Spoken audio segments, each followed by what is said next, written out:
ఇటీవల జరిగినటువంటి రాష్ట్రపతి ఎన్నికల్లో తెలుగుదేశం పార్టీ, జగన్ పార్టీ పూర్తి లొంగుబాటు అవకాశవాద రాజకీయాల్ని ప్రదర్శించినాయి.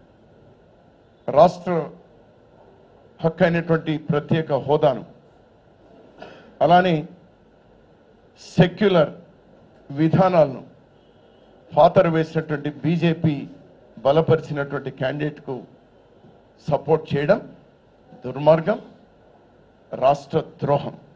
శాశ్వతంగా చరిత్రలో ఈ రెండు పార్టీలు ఈ రాష్ట్ర ద్రోహులుగా మిగిలిపోతారు. ఓ ప్రతిపక్షం అధికార పక్షంతో మిలాఖత్ అయినటువంటి వేళ ఈరోజు ప్రజల పక్షాన ప్రతిపక్ష బాధ్యత మేము అసెంబ్లీలో లేకపోయినా, లోక్సభలో లేకపోయినా, ప్రజాక్షేత్రంలో ప్రజాపక్షంగా, ప్రతిపక్షంగా, నిర్మాణాత్మకమైనటువంటి ప్రతిపక్షంగా కాంగ్రెస్ పార్టీ మరింత బాధ్యతగా వ్యవహరించాలి అనేటువంటిది మా నిర్ణయం. నంద్యాల ఉప ఎన్నిక జరగబోతోంది. అధికార పక్షమైతే ఇప్పటికే నంద్యాలలో 1400 కోట్ల రూపాయలు ఒక్క నియోజకవర్గంలో, మేము వ్యతిరేకం కాదు, ఎలక్షన్ల కోసం 13,000 ఇళ్ళు, అర్హత ఉన్నా లేకుండా అందరికీ పెన్షన్లు. ఇంతకు మించి Telugu Desam budget, Telugu Desam party budget assembly ఎన్నికకు 100 కోట్ల రూపాయలు బై ఎలక్షన్కు. అలానే జగన్ పార్టీ ఎన్నికల బడ్జెట్ కూడా 50 కోట్ల రూపాయలు. ఇది ఆ పార్టీ వాళ్ళే మాట్లాడుకుంటున్నటువంటి విషయం. ఈ ఎన్నిక కాంగ్రెస్ పార్టీ ఈ రాష్ట్ర అవసరాలు, ప్రజల అవసరాలకు ప్రాధాన్యతనిస్తూ ఎన్నికల్లో పార్టిసిపేట్ చేస్తున్నాం. నిన్ననే ఆ జిల్లా ఇన్ఛార్జ్ తులసిరెడ్డి గారు, ప్రభాకర్ గారు అక్కడ వెళ్ళి స్థానికులతో మాట్లాడొచ్చినారు. ఒక 7-8 పేర్లు పరిశీలనలోకి వచ్చినాయి. వాళ్ళు రిపోర్ట్ కూడా నాకు 2-3 రోజుల్లో నాకు రిపోర్ట్ ఇస్తారు.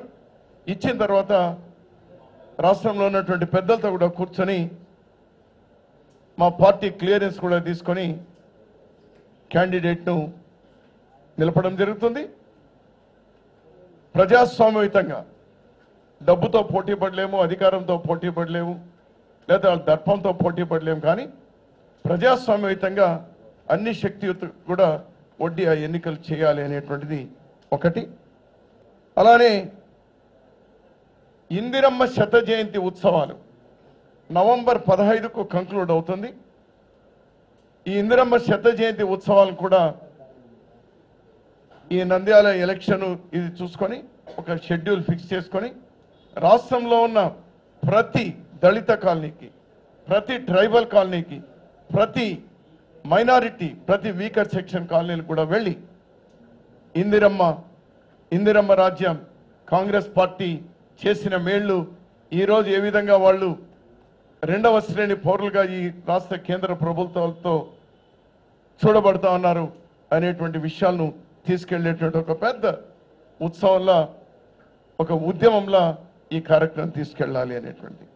మొదటి ప్రజా బ్యాలెట్ అన్ని జిల్లాల్లో దాదాపు పూర్తి అయింది.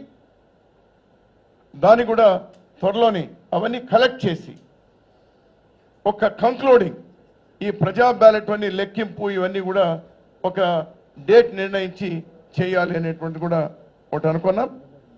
రైతులకు సంబంధించి రైతు సమస్యలు చాలా భయంకరంగా ఉన్నాయి. ఇన్పుట్ సబ్సిడీలు ఇవ్వలేదు, ఇన్సూరెన్స్లు ఇవ్వలేదు, అప్పులు మాఫీ కాలేదు, కనీస మద్దతు ధరలు పెరగలేదు, పండినటువంటి పంటలు అమ్ముకునేటువంటి పరిస్థితి లేదు, రైతుల ఆత్మహత్యలు గుర్తించే పరిస్థితి లేదు, గుర్తించిన వాళ్ళకి ఒక్కరు కూడా 5 లక్షల రూపాయలు ఇవ్వలేదు. సాగునీటి ప్రాజెక్టులు ఎక్కడ వేసిన గొంగళి అక్కడనే ఉన్నాయి.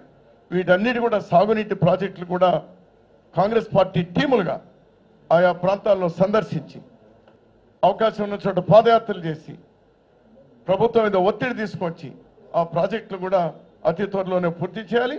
అంతేకాకుండా అందులో ఈ అధికారంలో ఉన్నటువంటి వాళ్ళు దోచుకుంటున్నటువంటి తీరును కూడా ఏ విధంగా అమాంతంగా 34,000 కోట్ల రూపాయలతో పూర్తి కావాల్సినటువంటి ప్రాజెక్టులు 82,000 కోట్ల రూపాయలు పెంచుకున్నారు. ఈపీసీ కింద ₹1 పెంచుకోవడానికి అవకాశం లేకన్నా కూడా ఏ విధంగా పెంచుకున్నారు అనేది అది కూడా ఎక్స్పోజ్ చేసేటువంటి కార్యక్రమం ఇవన్నీ చేయాలని ఈరోజు జిల్లా సిటీ కాంగ్రెస్ పార్టీ సమావేశంలో ఈ అంశాలు కూడా చర్చిద్దాం. ప్రతిపక్షం లేదు. ఎందుకు లేదంటే లొంగుబాటు తెలుగుదేశంతో పాటు వీళ్ళిద్దరూ అన్నదమ్ములంతే. తెలుగుదేశము జగన్ పార్టీ అన్నదమ్ములు. ఒకరు ముందు లొంగిపోయినారు, తర్వాత ఇంకోరు లొంగిపోయినారు. అన్న ముందు లొంగిపోయినాడు, ఈ రాష్ట్ర ప్రయోజనాలు పణంగా పెట్టి, అదేవిధంగా తమ్ముడు కూడా మళ్ళీ లొంగిపోయినాడు. సో ఇంకా జగన్ పార్టీ అనేటువంటి నో మోర్ అపోజిషన్ కోల్పోయినారు. కారణం ఏమంటే ఒక్కటే నేను చెప్తుంది, ఎప్పుడైతే బీజేపీ క్యాండిడేట్కు అన్కండిషనల్గా సపోర్ట్ చేసినారో, మేము పదే పదే చెప్పిన ధర్మేల కూడా చేసినారో, వారు లొంగిపోయినారు. అంతకు మించి ఇక్కడ జరిగింది అంటే తెల్లవారుజామున కూయవలసినటువంటి కోడి అర్ధరాత్రిలోనే కోడి కూసేసింది. Election manifesto